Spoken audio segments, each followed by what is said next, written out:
Welcome to the Author Blurb podcast. I'm your host, Eric Maynard. So, I've had a conversation with Rick on his 7 different books that he's written, and from talking with him, he has me interested in reading one of them particularly. Well, I should say listening to his audiobook, The Traveler. But with that being said, you should listen to our conversation first, make the decisions for yourself. I hope you enjoy it. So before we get too far into the conversation, you can also go to authorblurb.com, where I have a profile of him and all of our other guests set up, where you can learn more about Rick, be able to read about his books, look at them, and get a good understanding of him while we have the conversation. So thank you, and I look forward to talking to you after the show. So I am here today with Rick. Rick has 7 books written.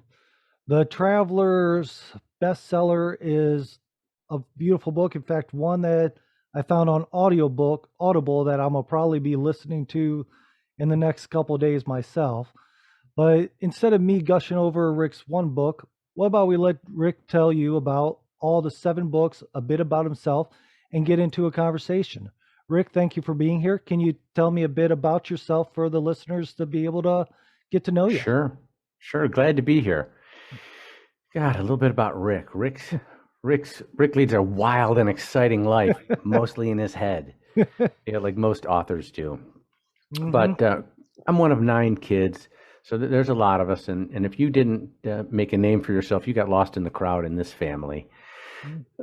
Everybody is so different. I don't know. 15 years ago, I was the guy who had real estate. When everybody was doing the real estate thing, and had all kinds of property, toys. And in 2008, when the market took the big crash, I took a hard hit. I mean, I went down hard, and nearly on the streets. Oof. Never And fun. I I've remember I been was there. selling. It was tough. Yeah. I was selling a beautiful mahogany desk that I had, so I could put gas in the car that I could no longer afford to make the payments on. And as I opened that desk up, I saw an old cigar box. And in that cigar box was a fake ID that I had from 40 years ago. But it was me as a kid, my picture, and my fake name was Rick Timber, so you could buy beer when you're 17, Yeah. So I found that, and I thought to myself, I was making myself crazy watching my houses get taken away one at a time, boats, everything getting taken away. And I, just to keep myself crazier, to keep from drinking probably, I started writing about Rick Timber. Who would this guy be if he was really my age now, a real guy?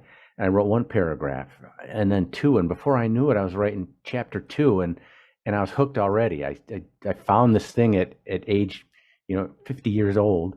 Right. I found this writing, and I've been writing ever since, putting out a book every 2 years. Something hits me in the head, and they're all different genres too, which is odd. Most people write in the same genre, but an idea hits me, and I just got to get it out of my head. And you'll find me working through the night. My wife says, "Oh, you're writing another book? I'll see you in a year."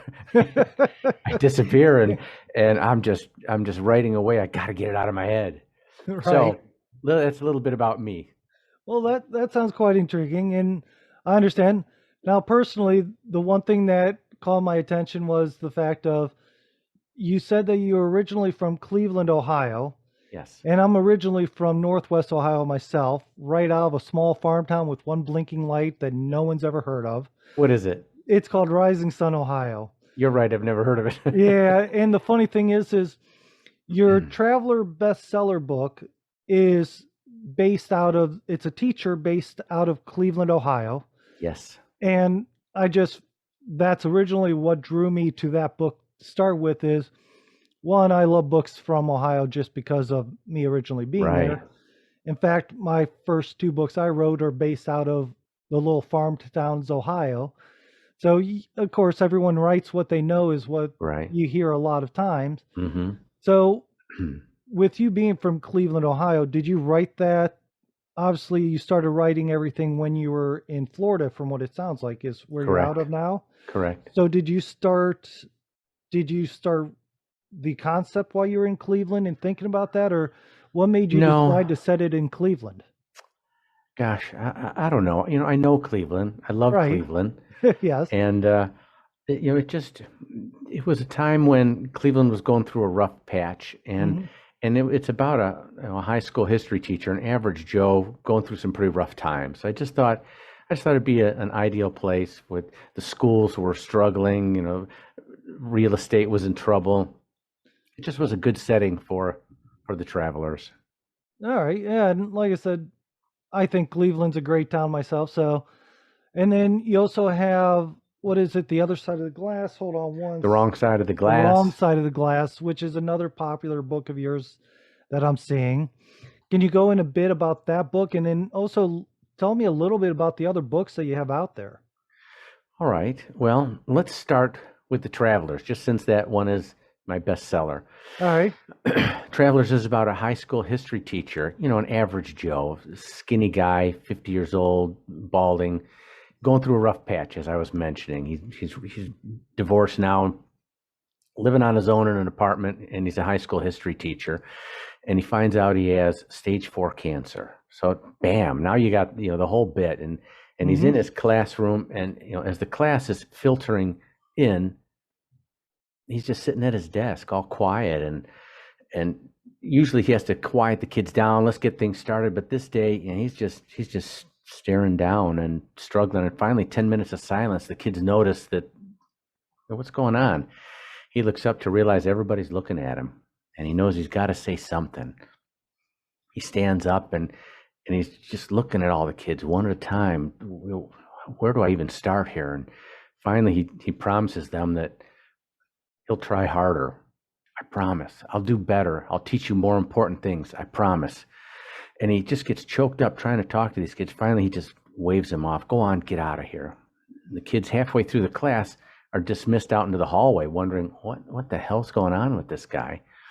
Now, I don't want to give you too much about this story, but it is not a sad story. This is a story that is going to leave you in Washington. He's battled for Trenton, New Jersey. He's lived a year of his life with a hero of his, and he comes back. You can imagine that Monday class is different than last Friday's class. He's lit up now. He's dressed up like George Washington. The kids are like making fun at first, but by the end of the class, every one of them, and you could drop a pin in there. He's telling them about the battle where he almost died, and so it continues on where he goes back on these travels, these 6-hour trips that last another year, maybe two.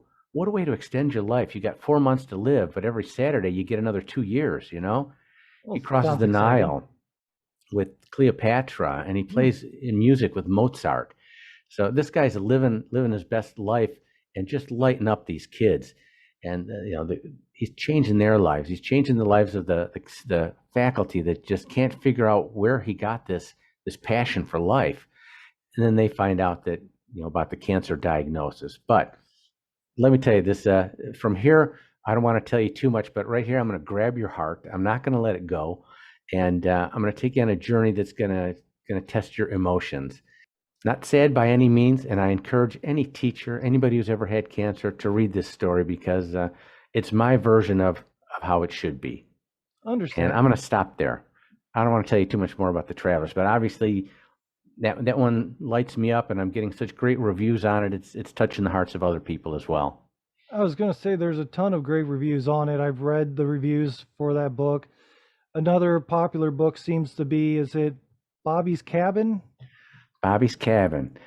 Bobby's Cabin is actually about me and two of my friends going out to Bobby's Cabin. It's a real place that we go to. Get away from the wives, get a little boisterous, a little too much drinking, a Right, hot tub and playing poker, pool, that kind of thing at Bobby's Cabin. And it's right. up in the mountains of North Carolina, and I mean just to get there is a trip. All right. It's the middle of nowhere. No neighbors hearing you talking about anything. If you listen at night, you're hear crickets and frogs and gunshot. I mean, it's one of those places people like to test out their guns. No neighbors around for miles. Yep. But there's an accident at Bobby's Cabin. An accidental. I'm going to say a murder. All right. And and Bobby tries to cover it up, and the two friends don't agree with it. And the story is about how even the best of friends, when they're tested, paranoia comes in. It becomes every man for himself up there in the middle of nowhere, and It's it's one of my it's one of my darker stories, and I can't tell you too much more about that one either because I pride myself on twists that you just go, "Are you kidding me? I did not see that coming." So I don't want to tell you too much more about Bobby's Cabin, except that it takes a twist out into Chimney Rock State Park, All which is a right. real place, Mm-hmm. beautiful place, and the book was in the Chimney Rock State Park book area there, but it's been removed from the shelves. I hate to say, they just didn't think it fit in with their marketing plan. So let's just say it was a little too real, and I'm going to leave it at that. But yes, we've been banned from Chimney Rock on that one. And Well, don't get me wrong, they love us there, but they don't think it should be on the shelves. And that alone boosted book sales. I got to tell you, people oh, want to I know could imagine. what are they? Why is it taken off the shelf? Oh, I can imagine. You don't want to advertise, hey, there possibly might have been a murder here. Or somebody It's hiding out from the police in Chimney Rock, you know? exactly. So, tell me more about what's your favorite book out of your others, other than Travelers, like, Well, let or me tell you you, they're favorite? all over the place. There is When I'm Gone is a light read. This one has been changed to other languages as well. It's as close as I get to a children's book.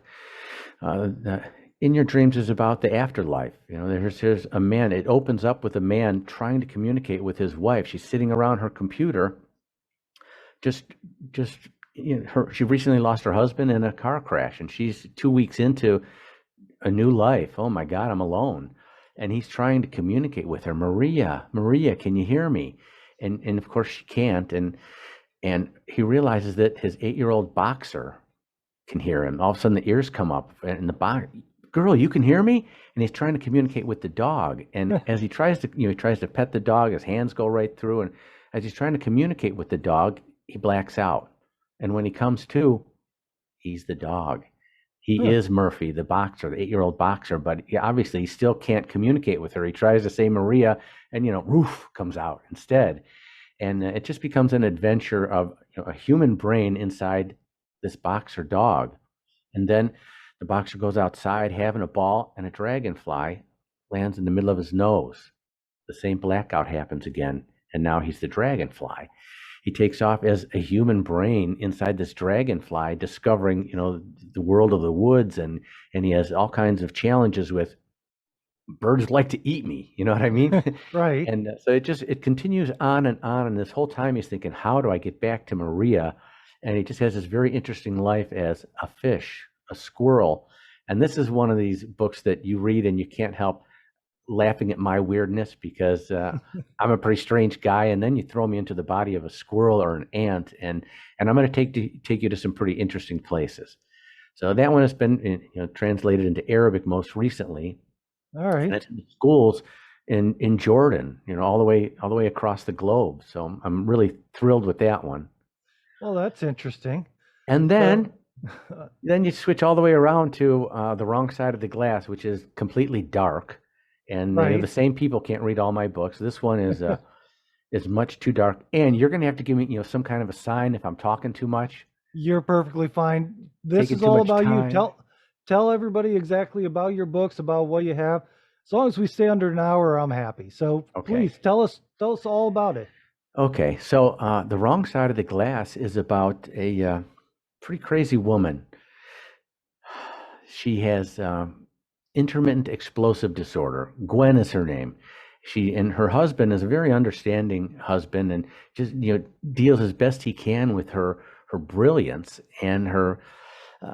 She's just an unstoppable woman. But when her disease acts up, she's just out of control. Have you ever been around the kind of person that won't take no for an answer and winning at all costs?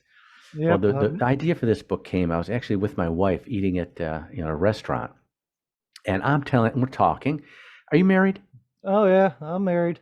I've been married for a while, and you know how you go out to eat, and the conversation sometimes is really exciting. Like, I think it's the cheese that's giving me gas. Really exciting like Oh that. yeah. Trust me, we just went out we have a little 2-month-old and a 4-year-old, and we actually just went out to have breakfast the other day, and we were sitting there going, before the kids, we used to go out to eat all the time. And Right. and it just felt weird that we were able to go in, sit down, and like you said, have all these weird little conversations of, the coffee just doesn't taste right. What's wrong with it? I don't know. It just And doesn't you taste right. wonder sometimes what happened to our exciting life. Well, I'm looking at Yes. my wife who's not even listening to me. I'm talking about, I think I told them not to put cheese on this omelet, and Right. she's like this listening to the table behind me, and I'm thinking, what's so interesting back there? And in the table behind me, Bad word. she's getting mom's wedding ring when she dies. She's got another thing coming, way more interesting than my cheese issue. Right. And so it just gave me the idea that Gwen is this woman who just can't keep her nose out of everybody else's business. So she's been abused by men. Actually, that's more of her opinion. She's more of the abuser, actually. All right. But she was cheated on, and so she's just got this thing about cheating men. So she overhears or finds out a friend, something's going on like that. She is all about let's get even. So she's a get even kind of person, and in her attempt to try and just even the scores, she overdoes it, and she finds herself killing someone. And now her husband is just, oh my, how do we keep this woman out of jail, or just keep her from doing the same thing again? And she just has these dark moments that have taken over her life. It's a pretty dark story, but it's called The Wrong Side of the Glass because Eddie ends up in jail instead of her. Okay. That's her husband. So she Okay. goes to visit him, and she's the murderous one out there, still on the loose, just wreaking havoc. And he's on the other side of the glass. Maria. I'm in another book now. Sorry, Gwen. Gwen, you got to stop. You think you're helping people, but in her heart, she's the lady that wraps $5 bills around candy bars and goes to the poor neighborhood to help people who are starving. So she's always trying to do the right thing. But if you don't appreciate what she's doing, So you find basically, yourself in trouble. it's the old adage, the road to hell's paved in good intentions. Yes. Yeah. So So she is quite the interesting character. And once again, it's one of those stories where you feel like you know where it's going, and then at the end you just go, that's the jaw drop for that one. I don't want to tell you any more again, but that's one that people don't seem to forget. I get calls and letters and texts on that one. Oh my God. And I'm not going to tell you what they say because it'll be a giveaway. right. But So so there's my what dark. I understand. So what book is Maria? And you said that Maria was a different book. Yes, Maria is the When I'm Gone that I mentioned earlier, that he's trying Okay. to communicate with Maria. He just wants to get back to Maria, but every time he morphs into a new animal, there's new challenges. I mean, when he turns into a fish and he's underwater, how do I get out of the water now? And he Right. finds himself attacking a frog to make the transfer just because a frog's amphibious and could get onto land. So here he is, he attacks a frog and he makes a change, but now he's a frog trapped in the jaws of this fish, trying like heck to kick and get his way out of the pond. Finds his way out of the pond, but his leg's destroyed from being captured by the fish. So here he is dying outside of the water. I blew it. All I wanted to do is get back to Maria, and here I am. I'm drying up in the sun. I'm going to die. But Right. the ants come along, and here they are. And there's not one ant. You know what? There's one ant. There's a Oh, million. So here he exactly. is under attack by ants. And what are his choices? Get eaten alive or transfer into an ant. And so Right. now he's transferred into an ant, but he has to act like an ant. If they figure out who he is, they don't understand he doesn't understand their language. Why am I taking this food back to the queen? What do I say when I get there? He just finds himself in alien situations all the time, and he just has to get back to Maria. The squirrel seems to be his best option. If it Right. wasn't for that damn hawk, you know. So it's just one challenge after another to try and get back to Maria. I'm not going to let you know if he ever does or how the story ends because I want you to buy the book. Exactly. And you also have The Gift. The Gift is another completely different genre. This was my first attempt at cops and robbers, good versus evil.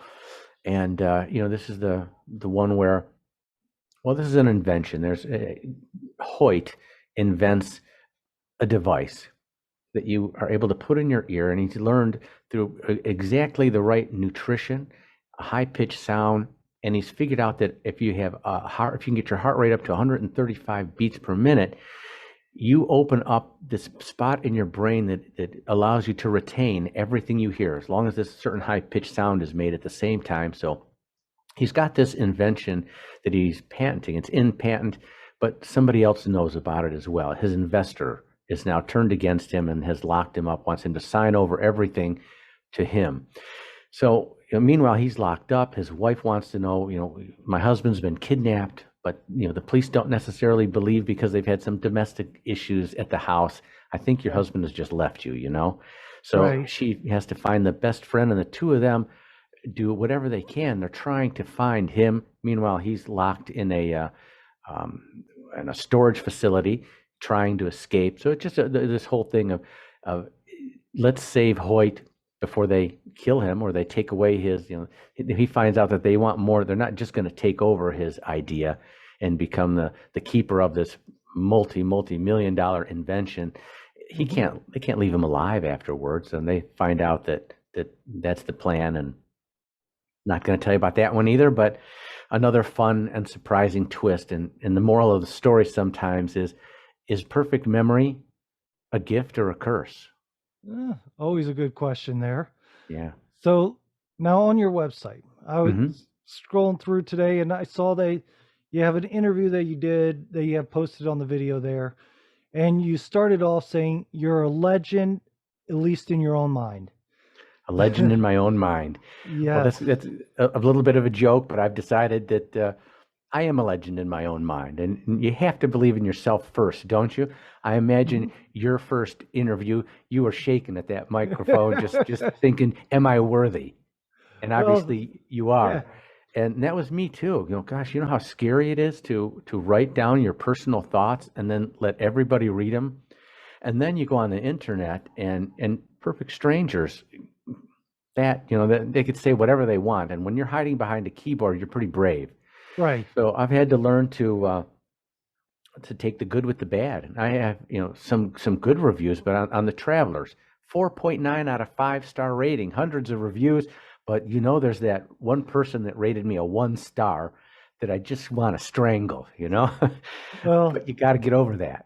what I find funny is a lot of these 1-star reviews and things like that comes to be things like, this isn't the book I thought it was, or I thought it was a book on how to travel through something.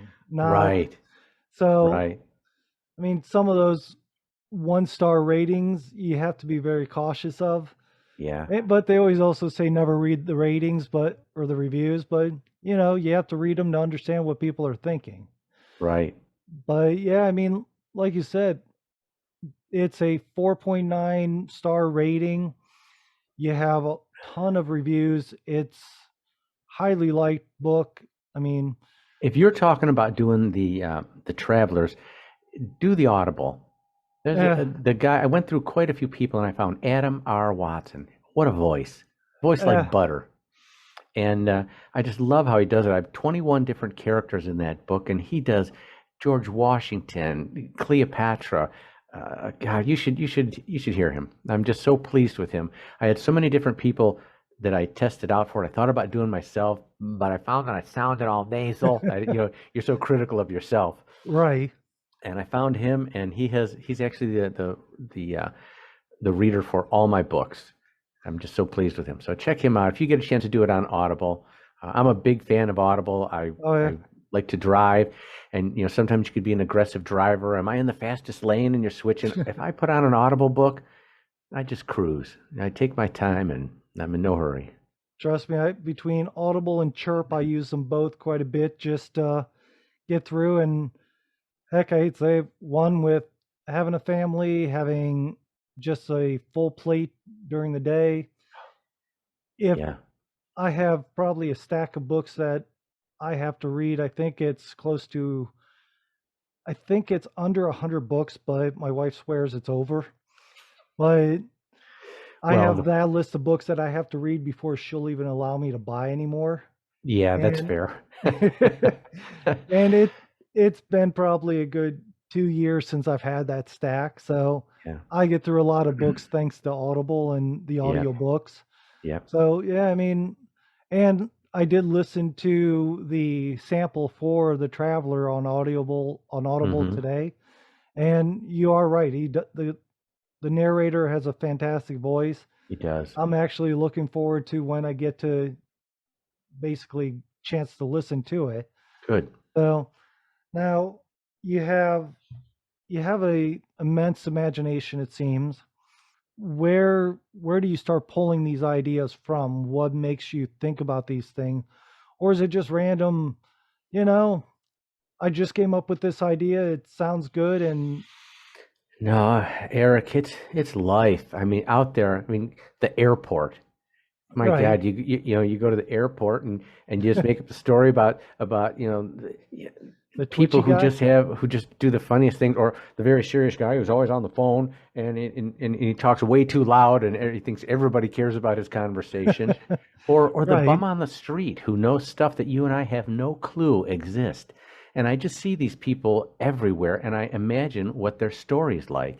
I mean, you know that you're driving in a car and you see the person next to you zipping in and out, and where are they on their way to? Or are they just an aggressive person? Or they having a bad day? And I just can't help getting into somebody else's shoes and trying to imagine what that's like.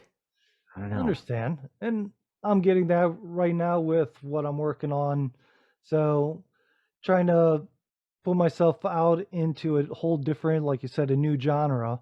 Hmm. It it's an interesting process. It is. Yeah, I mean, selling yourself is the hardest part, isn't it? Oh, it Just, is. yeah.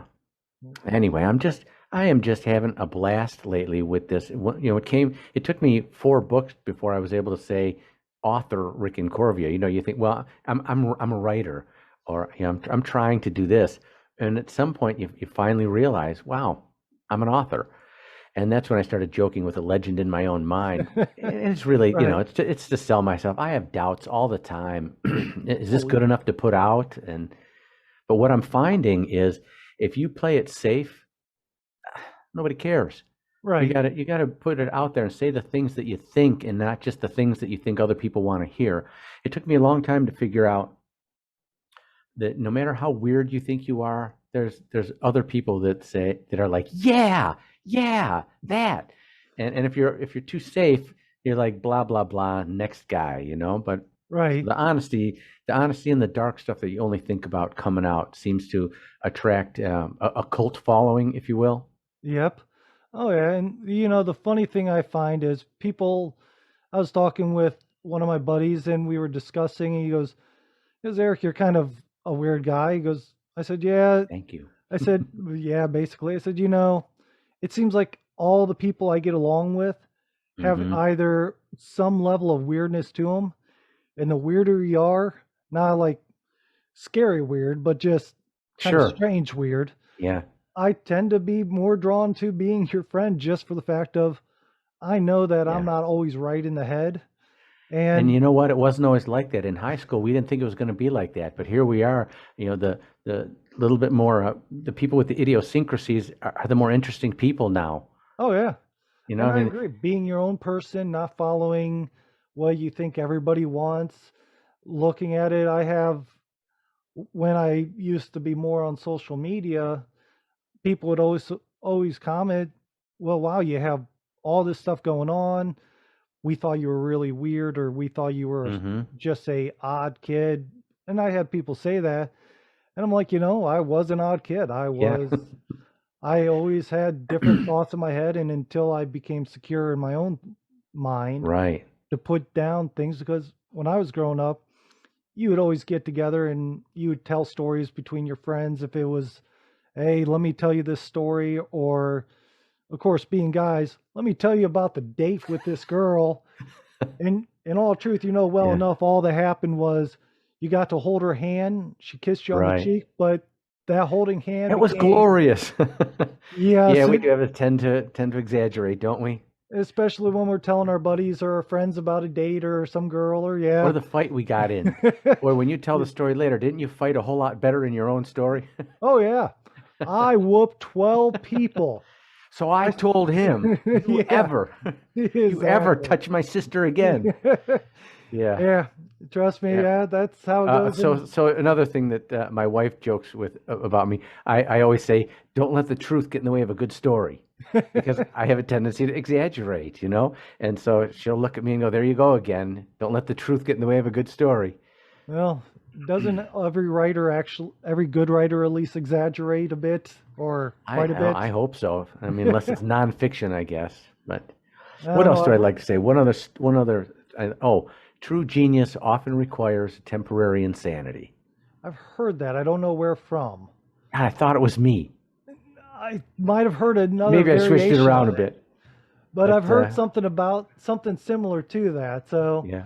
but yeah, that is definitely good advice as See, well. there I am exaggerating again. Maybe I did make it up. Maybe I didn't. But in my head, I did. My Exactly. wife Well, challenged me on that too, and so she looked it up online. Somebody else said that. Look it up, and she couldn't find anybody. She's the queen of, I'll Google that shit.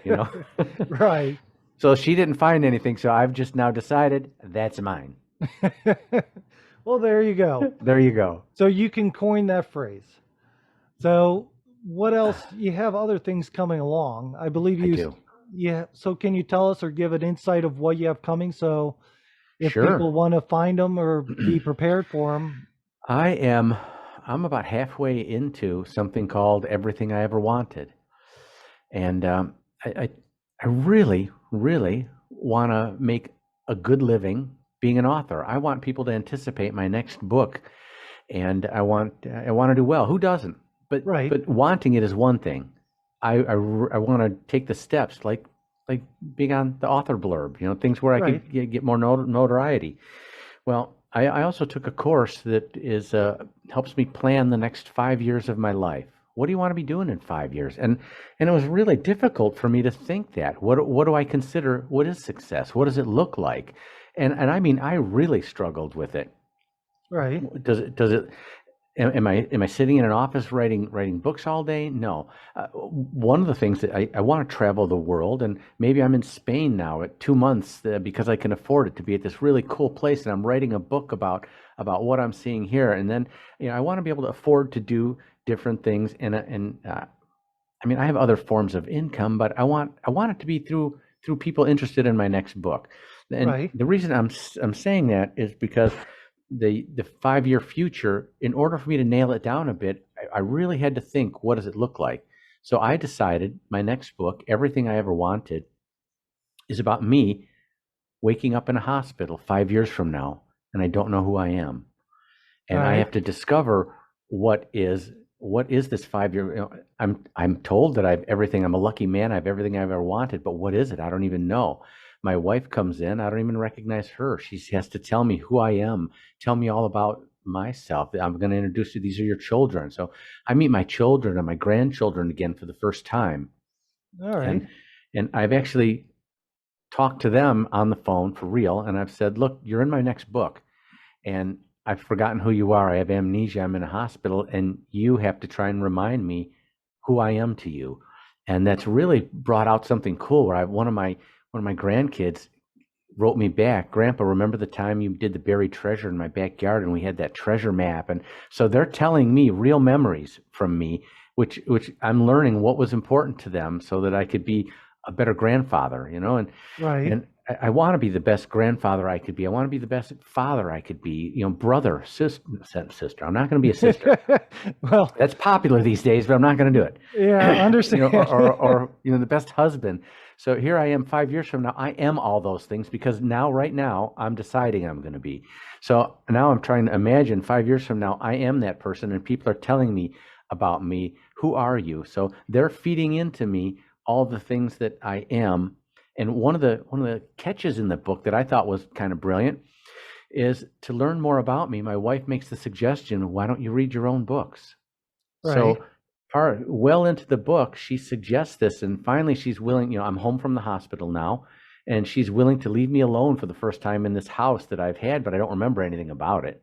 But I'm in this home, surrounded by these cats I don't know, but they seem to know me. So here I am. She says, "Well, I'm going," because she works at a sanctuary for cats, to familiarize them with humans. They're strays. All right. And so she says, I'm going to be gone for 4 hours. Why don't you start with your first book? So I read my first book, and it's about a schizophrenic person. It is um, yeah, Reckless Ambition, about Rick Timber. I was telling you about my fake Okay. ID. Remember? Right. So I write this first book, and I have this impression of who I am. She comes home, and I have to ask her a question. Am I really just schizophrenic? I didn't forget who I am. Maybe you don't want to tell me. Tell me the truth. But I'm not, or supposedly. Then I read the second book, which is a little bit sexier. We didn't even talk about this one. This one is In Your Dreams, and this is about a man who is in a motorcycle accident, and he's in a coma for 3 months. All right. Well, he's in this coma. He dreams up a whole new world, a whole new life, and a new girlfriend. He's got it. Just his life is what he dreamed. Right. When he comes out of the coma now, he's got to reassimilate with the real world. Quote unquote, the real world. And this one is not me. This is just a person who's coming back to. He has a life with his sister, his parents, and every time he falls asleep now, he re-enters that old world that was in the hospital. So here he is. That one is about a battle with the sexy new wild life that he had as a big shot real estate person versus his real life here, and it's a bit sexy, and it's I'd have to say it's rated R. So in that one, after I read that one, Jennifer comes home again, and I say, Am I a pervert? What's it, is that all I talk about is sex? Because there's a sexual book in the one world. Right. So here I am learning about myself one book at a time, and the rest of it is, some of it is, I got to go out to water the lawn. She says, your lawn looks awful. You're very proud of how I'm really into plants and my garden and things like that. So she says, your lawn looks like hell. You used to water it twice a week. Maybe you should do that too. So here I am. It's an alien world. I'm outside wondering, who are the neighbors? I don't even know them. Am I supposed to know them? And so I'm avoiding them. I put on fake headphones as if I'm listening, and I'm really just unplugged my wife's headset and I stuck it down my shirt. So maybe the neighbors, maybe they won't start a conversation with me because I don't know what to say. So it's just a real interesting book for me, discovering who I'm going to be. So it was a weird concept, and I thought it was a little arrogant of me to write a book about myself. And then I remembered those 3 words I'm trying to say all the time. Why not me? Well, yeah. Why not me? Makes sense. So that's it. All right. So with that there, it sounds very intense, sounds very focused on, like you said, where you plan on being in 5 years. Mm-hmm. You said that one of your grandkids wrote a note to you about the treasure hunt and the map that you did. Mm-hmm. Are you throwing those real life things into the book, or are you almost word for word? All right, so you're taking your real life history, your real life experiences, and adding into the book. So this book should be very, very connected to you. Yeah. So basically, anyone reading this coming book, they will and should know you very well. That's true. And my family. I have a big family. I'm one of 9 kids, and yeah, it's a very, very personal book, and it's me trying to learn more about these people, and it also is me judging them. I have a brother. I have a brother, Joe. Spells his name J-O, and he does the E backwards all the time. It's just something from his childhood he's always done. Okay. And he's a funny, quirky guy. So when he comes to visit me in the hospital, I whisper to Jennifer, "Is he special?" Because I make everybody wear name tags because I don't know who anybody is. So Jennifer said, "I'll tell you what, everybody that comes in is going to have a big name tag, and not only tell you their name, but who they're Joe, brother, or brother Joe, ex-wife number 2." Okay. My ex-wives, I have 2 ex-wives. They come in to visit me. They care about me, thank goodness. So 5 years from now, we're open and honest conversation. My first wife it's humorous. You could tell she, doesn't give me birthday cards or anything. She's like, "You're faking this shit," Right. And it says wife number 1. I'm like, wife number 1? How many do I have? So I am really learning personal stuff about myself, what scares me, what I never do, what I always do, Right. So it's a very personal book. And what I'm finding is that since I don't write in any particular genre, I don't believe I'm going to be known as the best fiction history writer ever. I'm going to be known as a great writer. So people are going to read different books, different genres, and say he's a hell of an author, not necessarily one certain type. So now that I've decided I'm going to be one hell of an author, someday people are going to want to know who I am, and I decided that that's next year they're going to know me 5 years before I even know myself. Well, that's always a lofty goal, and it sounds fantastic. Like you said, if you're a legend in your own mind, thought when I first heard you say that on your website is, that makes sense, because when you're a legend in your own mind, you're going to strive to be a legend in real life. Right. So I think that makes a lot of sense to me. So with that, tell me a bit before we go. I know we're getting close to that hour mark. Okay. Like I said, I try to keep under that. So No worries. you have a YouTube channel that you do.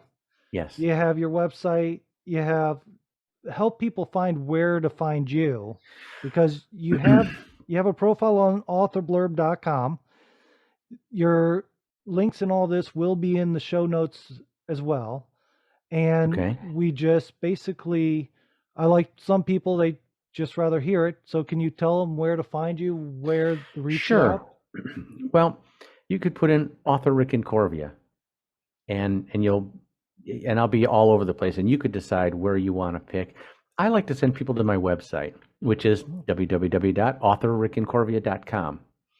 And from there, you read up on the books. In fact, you'll see a nice little list of all the books. I don't know if you could see that or not. You'll see a picture of all the books, and it'll tell you about them. So you could decide what you like, because remember, I have all different genres, and you pick what you like, what sounds most interesting, and then it'll say buy now, which I'm going to change, because I don't want people to be afraid to push that button. You buy now, it just takes you to Amazon. And then from Amazon, you could look closer, check out what people are saying about the books, read up on the reviews, and then you decide from there.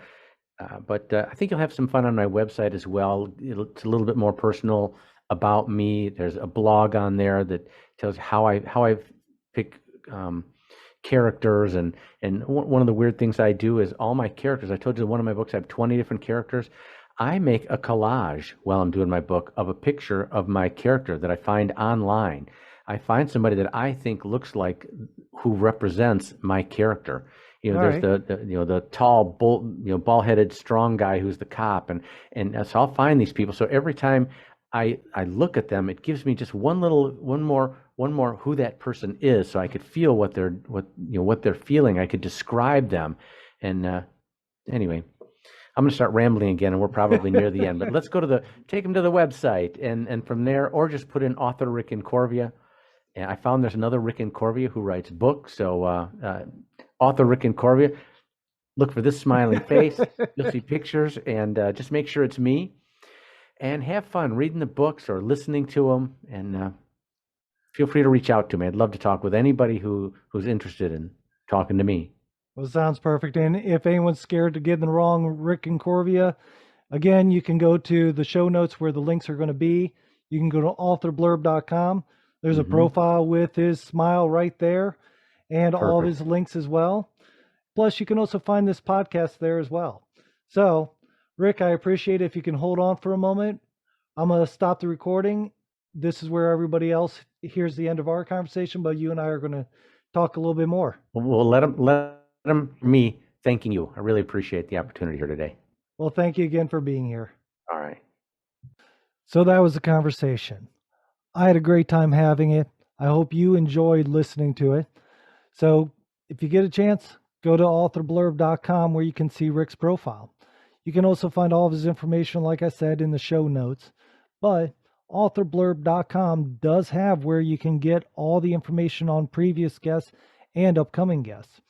You can also go there and click on show support, where you can buy me a cup of coffee, donate some crypto. And as time progresses, I will be offering exclusive services for just paid subscribers. So with that being said, rate the show, tell your friends, leave a comment, hopefully a good comment, and I'll look forward to seeing you at the next episode. Thank you and have a good day.